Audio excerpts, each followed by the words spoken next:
Certificación en Administración Marítima y Portuaria, materia Gestión Marítima, clase número 4, presentación número 2, tema Gestión del riesgo en el transporte marítimo, docente quien les habla, Juan Paveroles. Bueno, luego de haber visto lo que hemos visto hasta acá, podemos tener una idea de que el mercado de fletes marítimos, del mismo modo que el mercado de precios de buques, es un mercado altamente volátil. Ya vimos por qué, pero también ahora vamos a ver un poco de qué manera tanto los armadores como los propietarios de la carga, o sea, las dos partes de este mercado, los que ofrecen y los que demandan, tienen la posibilidad de cubrirse en cierto modo contra estas volatilidades. Primero veamos un poco conceptualmente qué significa gestionar el riesgo, porque es importante entender conceptualmente qué es lo que se está haciendo al gestionar el riesgo. Hay siempre una decisión clave para gestionar el riesgo, es cuánto riesgo estamos dispuestos a asumir y cuánto riesgo estamos dispuestos a cubrir. Y teniendo en cuenta esto, porque en finanzas y en general en la vida, para ganar hay que asumir cierto riesgo. En finanzas es un principio claro de que la tasa de interés refleja el nivel de riesgo. O sea, una tasa de interés alta o un retorno alto de una inversión implica que el riesgo es alto. Si yo me cubro mucho, tengo muchas estrategias de cobertura, no voy a asumir demasiado riesgo, pero tampoco voy a ganar tanto. Entonces ahí empieza la primera decisión que los monos sabios deben tomar, es a cuánto riesgo me voy a enfrentar.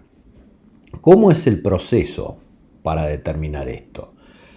Primero tengo que hacer un análisis del contexto y diseñar escenarios. En el caso en particular del transporte marítimo habíamos visto que este riesgo depende de las condiciones de la economía global que determinan el nivel de comercio internacional y van a determinar el nivel de demanda de transporte marítimo. Bueno, entonces yo puedo empezar diseñando escenarios sobre cómo va a ser el nivel de la economía mundial, al mismo tiempo ese nivel cómo va a impactar en el comercio internacional y ese comercio internacional cómo va a impactar en la demanda de fletes marítimos y en la oferta de fletes marítimos, lo que va a determinar finalmente el precio de esos fletes. En general se puede hacer todos los escenarios que uno quiera con distintas combinaciones de máxima, media, mínima. Es un análisis de contexto a través de diseño de escenarios. Después hay que evaluar y categorizar cada uno de esos escenarios. ¿Qué probabilidad de que se produzca ese escenario? Hay escenarios que, si bien los puedo considerar, tienen una probabilidad de ocurrencia menor que otros. Después tengo que formular las estrategias por las cuales voy a mitigar los escenarios que me son perjudiciales y tengo que determinar cómo voy a evaluar e implementar las medidas que me protejan de esos escenarios. Entonces ahora veamos en síntesis qué es el riesgo. El riesgo en sí es la posibilidad de ocurrencia de un resultado negativo originado por la ocurrencia de un escenario probable. Esta es una definición de riesgo conceptual que aplica tanto al riesgo antiterrorista como al riesgo en finanzas o al riesgo de caernos de una escalera. O sea, es esta misma definición de riesgo y esto que estamos viendo ahora, yo lo utilizaba hace ya unos cuantos años cuando enseñaba en la Escuela Nacional de Náutica protección de buques y puertos contra el terrorismo. Bueno, la definición de riesgo es la misma para el riesgo de fletes que para el riesgo terrorista. Y entonces llegamos a la ecuación del riesgo. El riesgo es igual a la amenaza que yo diseño en cada escenario, a la vulnerabilidad que yo tengo para que ese escenario me afecte de algún modo y a la consecuencia de que si se produce ese escenario y esa amenaza se concreta y me afecta en donde yo soy vulnerable, se va a producir una consecuencia. Entonces, veamos, la amenaza es un escenario capaz de producir un daño o resultados negativos. En el caso del transporte marítimo no hay intención, o a veces incluso puede haberla, en afectar el comercio internacional o el nivel de la economía global. Entonces, siempre es la capacidad que tiene algún actor de producir daño más la intención de producirlo. Esa es la amenaza. En algunas amenazas no siempre va a existir esta capacidad de intención porque los eventos se producen sin que nadie tenga la intención de producirlo, sino simplemente por malas decisiones por ahí en la economía global. La vulnerabilidad es una debilidad propia, que acá está lo importante. La vulnerabilidad siempre es propia, es mía, que permite que un escenario nos afecte con consecuencias negativas. Y después, ¿la consecuencia cuál es? La consecuencia es el resultado de la ocurrencia de ese escenario, que puede ser pérdidas de vidas o pérdidas materiales. En el caso del transporte marítimo, el riesgo de fletes, obviamente va a ser mayormente pérdidas materiales. Entonces, volvamos a la famosa ecuación del riesgo que, insisto, sirve para analizar cualquier tipo de riesgo que uno quiera analizar, porque esto es conceptual. El riesgo es igual a la amenaza por la vulnerabilidad por la consecuencia. Entonces veamos cuáles son las estrategias que yo puedo tener para mitigar este riesgo. Sobre la amenaza va a ser muy difícil trabajar porque no hay control sobre la concreción del escenario proyectado. Primero, porque el futuro no es controlable, y segundo, que un actor individual es muy difícil, en el caso del transporte marítimo, que tenga la posibilidad de afectar el nivel de la economía global. O sea, es muy difícil, si no imposible, que un solo actor pueda afectar el nivel de la economía global, que es lo que afecta la demanda de comercio internacional y la demanda de transporte marítimo. Actuar sobre la consecuencia implica reducir el volumen de operación, es decir, operar con menos buques o contratar menos fletes para no estar expuesto a perder tanta plata si sube o baja el mercado. Pero un nivel de consecuencia cero al mismo tiempo implica que opero cero. Entonces, siempre que operemos en el mercado de transporte marítimo, estamos sujetos a una consecuencia negativa, pero también a la consecuencia positiva, o sea que cuanto más volumen de operación y más buques contratemos, más dinero vamos a ganar. O sea que esa ya es una decisión empresaria, pero no es donde es más eficiente adoptar una estrategia de mitigación. Por lo tanto, llegamos a la vulnerabilidad, que es donde se puede tratar de reducir ciertas debilidades o exposiciones propias para reducir o por lo menos mantener constante el nivel de riesgo. Y aquí llegamos, para verlo gráficamente, cómo está constituido el nivel de riesgo. Existe una amenaza, que es un escenario de probabilidad de ocurrencia, una vulnerabilidad propia, que depende de por qué yo estoy expuesto a un resultado negativo si ocurre esa amenaza, y a la consecuencia que se produce si esa amenaza me afecta en mi vulnerabilidad. Entonces, ¿qué pasa cuando sube el nivel de amenaza? Cuando la economía global se pone más volátil o el futuro de la economía global, sacando o dejando de lado los cisnes negros que son imprevisibles, o sea, no puedo prever que pasen, aumenta la amenaza. ¿Qué debo hacer yo para mantener el nivel de riesgo? Reducir mi vulnerabilidad. Del mismo modo, sigue aumentando la amenaza, sigo reduciendo mis vulnerabilidades para mantener el nivel de riesgo constante. Esto es conceptualmente cómo se gestiona el riesgo. Insisto con esto sirve para gestionar cualquier tipo de riesgos. Ahora vamos a ver los riesgos específicos de la actividad marítima, porque la actividad marítima tiene sus riesgos específicos. ¿Cuáles son? Riesgos de precios, las fluctuaciones del precio de los fletes y de los costos operativos. El precio de los fletes ya vimos cómo fluctúan y por qué, y los costos operativos también. Va a depender de los niveles de salarios, de los precios del combustible, de los costos portuarios. Es un riesgo propio de la actividad marítima.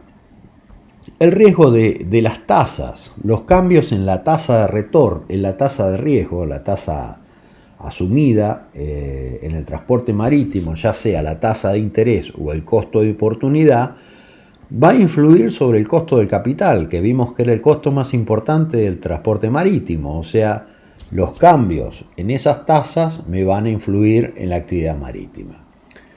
También riesgos de activos, porque vimos que los precios de los buques son extremadamente volátiles. Entonces, si yo no operé bien en el asset play, tengo mucho riesgo de perder dinero si el buque baja de precio.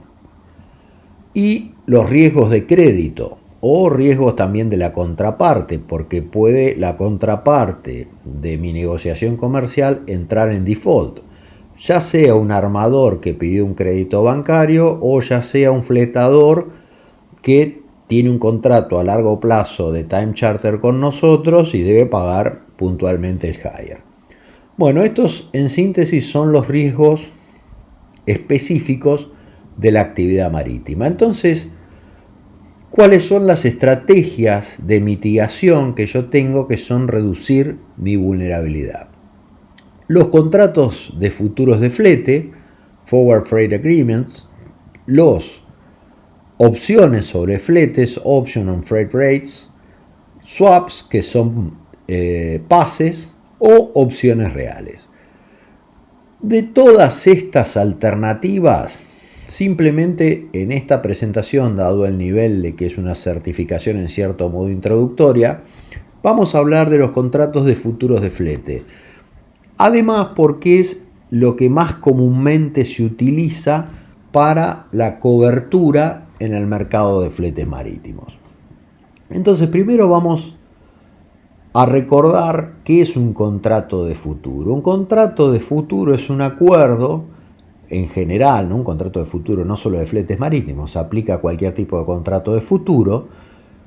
Hay dos partes contratantes que acuerdan en comprar o vender un determinado número de bienes o valores, que ese se denomina activo subyacente. En el caso de mercado de futuros de fletes marítimos, el activo subyacente es el flete, en una fecha futura y determinada y a un precio que se establece de antemano. Entonces, se elige sobre qué activo subyacente se va a negociar, en qué fecha se lo va a cerrar el contrato de futuros y a qué precio. Pero eso se establece hoy. O sea, yo digo, dentro de un mes, el activo subyacente va a ser el valor de flete marítimo y va a estar en $15.000. Y entonces cerramos un contrato de $15.000 por día a 30 días de valor de flete marítimo. ¿Quién fue el que adoptó la posición larga y la posición corta? El que compró el contrato de futuros adopta lo que se llama una posición larga. O sea, a la fecha de vencimiento de ese contrato, tiene derecho a recibir el activo subyacente. O sea, básicamente significa que compró hoy para vender mañana cuando lo reciba. Y el que asume una posición corta es el que vende el contrato de futuro, porque al llegar la fecha de vencimiento tiene que entregar el activo subyacente por el valor acordado, cuando acordaron el contrato de qué valor iba a tener ese activo subyacente a la fecha de madurez del contrato. Entonces, ¿por qué motivos alguien puede estar interesado en contratar a futuro? Y acá ya entramos a los dos tipos de operadores más importantes en los mercados de futuro. Hay una opción de cobertura. Las personas que van a tener el bien subyacente en el futuro, puede ser petróleo, puede ser granos, minerales o en este caso fletes, y lo venderán al futuro o lo tienen que comprar en el futuro. De este modo, hoy se aseguran qué precio van a pagar mañana por ese futuro. Entonces, yo ya me cubrí y no estoy más sujeto a la volatilidad del mercado. Yo sé que ya pase lo que pase, salvo que mi contraparte entre en default, que eso ya lo vamos a ver, al momento de la madurez del contrato, o sea que cuando la fecha que yo puse, que el precio ese era donde yo debía comprar o vender, voy a recibir lo que negocié en el contrato de futuro. Así que me quedo tranquilo. Y después hay otros tipos de operadores que son los que especulan con los futuros, pensando de que el contrato, el activo subyacente va a ser más caro o más barato que lo que se está negociando. Entonces especulan con ese tipo de contratos para quedarse con una diferencia. En general, en el mercado de fletes marítimos, las operaciones especulativas son en una relación más o menos de 7-1. Por casi cada 7 operaciones especulativas hay una de cobertura. No es muy distinto al resto de los mercados de futuros, donde la mayoría de las operaciones son especulativas, y eso genera un cierto fenómeno de realimentación de la volatilidad, pero es más complejo de ver y no escapa a esta presentación, pero es para que lo sepan. Entonces vamos a los contratos de futuros de flete, que es lo que nos interesa desarrollar en esta presentación. Entonces, dijimos que necesitamos un activo subyacente, pero acá tenemos un problema que ya Caraquistos lo había visto en el 2014. No hay una cotización como puede pasar con la soja, como puede pasar con una acción de una compañía, en un mercado de valores. Los fletes marítimos se negocian entre las partes y muchas veces no se divulgan esos precios. Entonces, el activo subyacente lo calcula la Baltic y el que más nos interesa para un ejemplo que vamos a ver es el índice de la Baltic para los buques tipo Panamax, de flete para los buques tipo Panamax. Ese índice está constituido por 4 rutas, que ya vamos a ver lo que es, con un peso de 25% cada una. Entonces, ¿de dónde sale este índice? Diariamente lo calcula, lo informa un panel de brokers y es difundido a las 13 horas de Londres. Hay un panel de brokers que son los que cierran los contratos, en general los que unen la oferta y la demanda de armadores y dueños de carga, y saben lo que pasó con los precios. Entonces ese panel de brokers es el que informa si están subiendo o están bajando y en qué proporción, y en base a eso se elabora el índice. El índice es lo que determina el valor del activo subyacente. Entonces, los contratos de futuros de fletes tienen, por supuesto, el activo subyacente, que ya dijimos, el activo subyacente es el valor del flete. Para el ejemplo vamos a tomarlo como flete diario. ¿Sobre qué valor futuro se negoció? ¿Cuál va a ser la madurez de este contrato? O sea, ¿a qué fecha lo negocié? La cantidad de días o de toneladas que negocio. Si es por cuánta cantidad de días negocié el valor. Por ejemplo, si yo negocié flete diario, lo puedo hacer por 20, 40, 60, 100 días. No importa, es por la cantidad que yo negocio. Un índice de qué pasó con ese activo subyacente. ¿Cómo llegamos al valor futuro? ¿Cómo lo actualizo? Porque no tengo una cotización de mercado de ese activo. Ya lo vimos esto. No es soja, no son acciones. Entonces ahí entra a jugar el Baltic Exchange, que es el que produce esos índices en base al panel de brokers. Y un mecanismo de liquidación, que puede ser principal to principal o a través de un clearinghouse. Cuando es principal to principal, las partes acuerdan entre ellos, pero existe el riesgo de la contraparte, se llama. que llegado el momento de cerrar los contratos, la contraparte no me pague. O si no, se hace a través de un clearing house que va pidiéndole diariamente lo que se llama margin call, que si va perdiendo todos los días tiene que ir depositando, tiene un margen, pero si se pasa de ese margen que tiene que tener depositado como garantía, todos los días tiene que irlo depositando. Entonces, en el peor de los casos, la diferencia es solamente por un día. Entonces, el riesgo de la contraparte disminuye sensiblemente. Bueno, esto es más o menos cómo se opera fíjense, de acuerdo al tipo de buques, estamos viendo buques de carga seca. ¿Cuántas operaciones clear? Quiere decir que es una operación que se hace a través de una casa que va a garantizar la operación, las que son principal to principal, bueno, y el total. El porcentaje de las operaciones que se negocian en mercados donde están garantizadas es relativamente bajo, porque en general las contrapartes se conocen en el mercado de transporte marítimo y el riesgo de la contraparte es relativamente bajo entre grandes compañías. O sea, hay grandes operadores de carga y grandes operadores de buque y el riesgo de la contraparte muchas veces es bajo.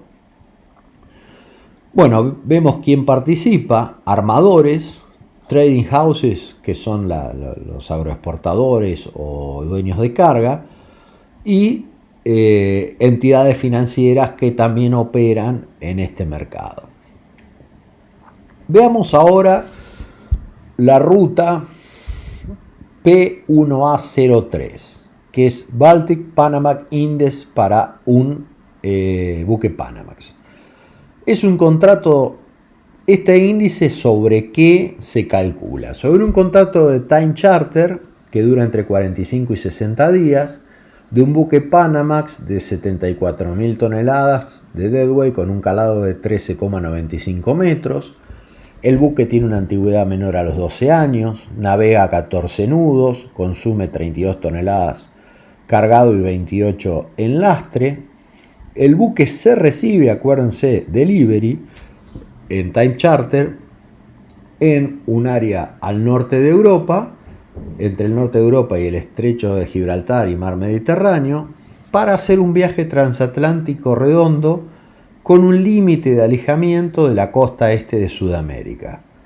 El redelivery es donde se lo recibió, puede cargar granos, carbón, mineral de hierro, cargas sólidas similares, y no puede llevar ni carga peligrosa ni nociva, y la comisión del broker es 3,75%. Este índice sobre este tipo de contratos es lo que van a informar el panel de broker. Va a decir, mira, para este contrato que se cerró en esta ruta, que es una ruta bastante común para los Panamax, el valor subió o bajó. Ese es en base a cómo se va a ir haciendo este índice. El panel de brokers va a buscar los contratos más similares a este y va a calcular si sube o baja. Al mismo tiempo, otra cosa que es muy importante para estos índices es que el índice sea parecido, el índice del activo subyacente sea similar al activo real que yo quiero cubrir, porque si mi ruta es muy distinta a este índice, es probable que en el mercado físico el índice no refleje mi riesgo, y eso es muy importante tener en cuenta, que siempre que vamos a cubrir un riesgo, el activo subyacente tenga una muy cercana correlación o una muy importante correlación con el activo físico, si no estoy cubriendo el riesgo de algo que no tiene nada que ver con la operación que voy a hacer. Entonces vamos a un ejemplo, que es la manera más sencilla de entenderlo. El 1 de febrero del 2015, el valor diario de un buque operando en la ruta P1A03 del BPI es de $13.178. Entonces las dos partes hay una parte que asume la posición larga y una parte que asume la posición corta, cierran un contrato al 1 de abril, o sea, a 60 días, por $14.750. Acá ya vemos que las dos partes creen que los fletes van a subir. O sea, convalidan un precio más caro dentro de 60 días. ¿El armador qué gana con esto? Si el flete finalmente no sube, él ya se aseguró que va a cobrar como si subiese. ¿Y el cargador qué es lo que se aseguró? Que si el flete se dispara, él no va a pagar más de 14.750. En realidad no es tan así, ya vamos a ver por qué, pero es un poco el principio de cómo funciona esto. Llega el 1 de abril del año 2015, que ya pasó, dicho sea de paso, pero por eso se toma un ejemplo que son con valores más o menos reales. Y este time charter cotiza a $16.350 por día.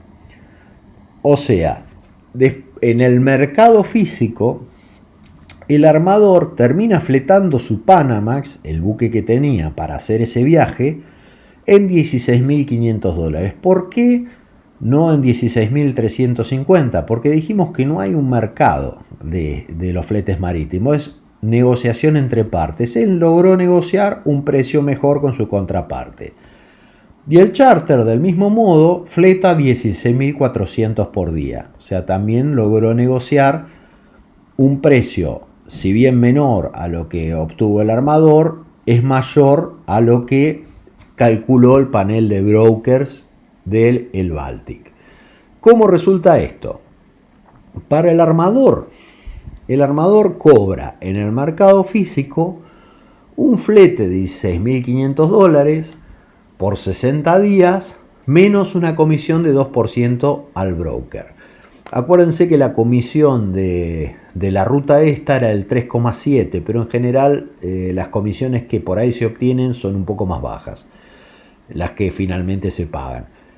Entonces, tiene un ingreso en el mercado físico de $970.200. Eso es lo que le pagan en el mercado físico. Ahora vamos a ver cómo le fue en el mercado futuro.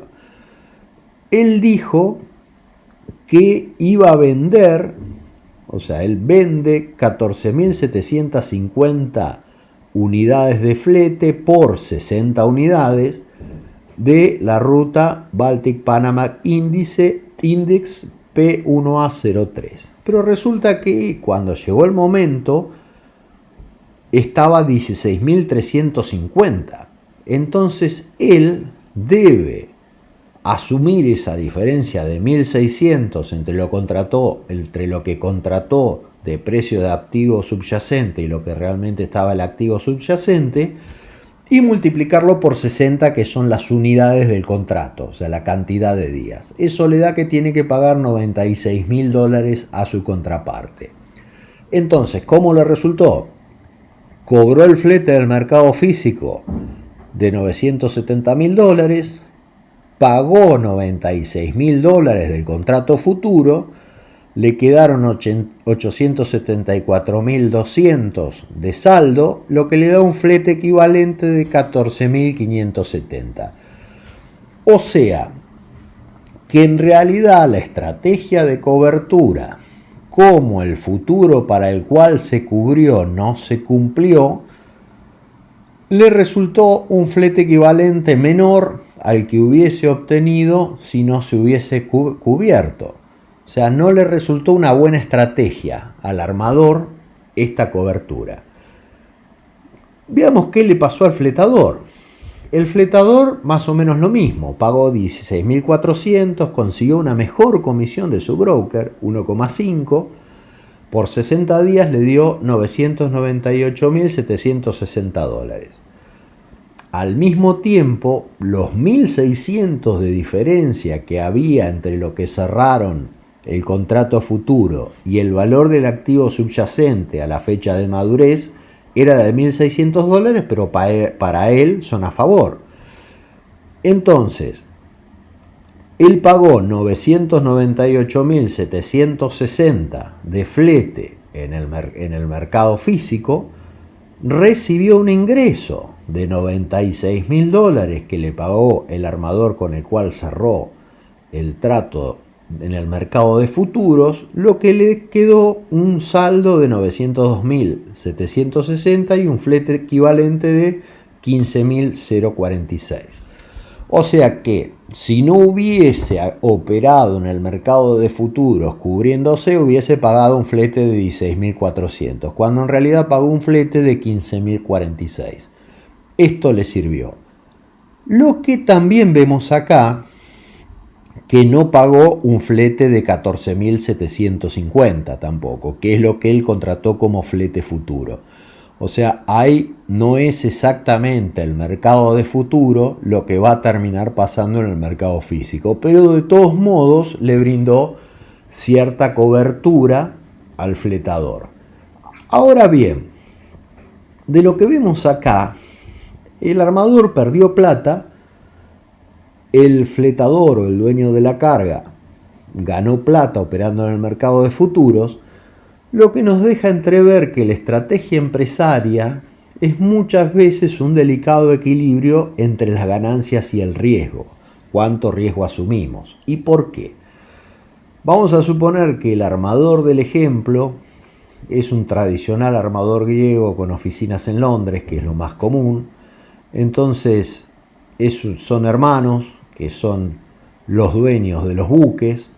Se juntan habitualmente en Fenchurch Street, ahí a poquitas cuadras de la Baltic Exchange, a almorzar.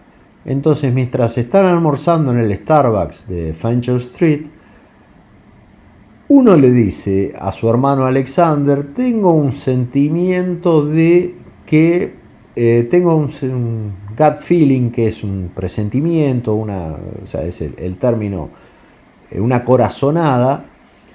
¿Por qué no solamente cubrimos 50% del próximo viaje de un buque supuesto que se llama Graeca? El hermano le dice: está bien, me parece bien. El hermano es más joven, lo ve más viejo, más canoso. Le dice: vamos a darle bola, capaz que tiene más años en la industria y este gut feeling se cumple. ¿Cómo resultó? Finalmente, este gut feeling y eso que vimos es lo más parecido a una reunión de directorio que pueden tener. Cubrieron en la operación original 60 días, lo que vimos que le daba un flete equivalente de $14.750 contra $16.500 del mercado físico.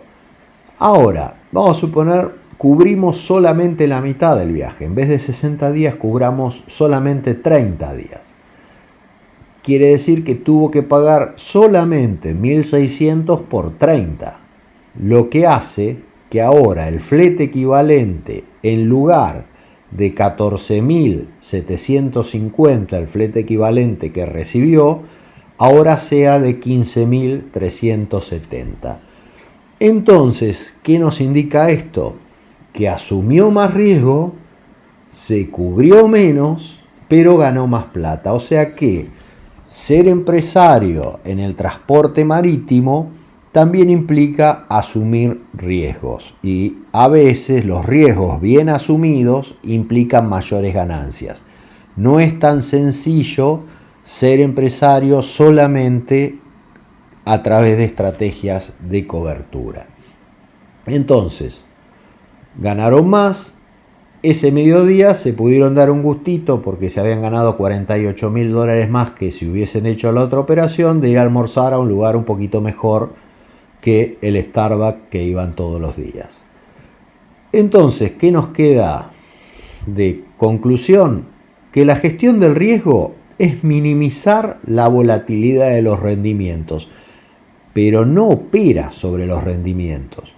Pues el objetivo del empresario es maximizar el ingreso, o sea, maximizar el rendimiento y no hacerlo poco volátil. Y esto es un tema que con cualquier mercado de futuros se cumple. Bueno, las preguntas, como siempre, me las hacen llegar a través de la Escuela de Administración y van a ser respondidas en una próxima presentación. Bueno, muchas gracias y hasta la próxima.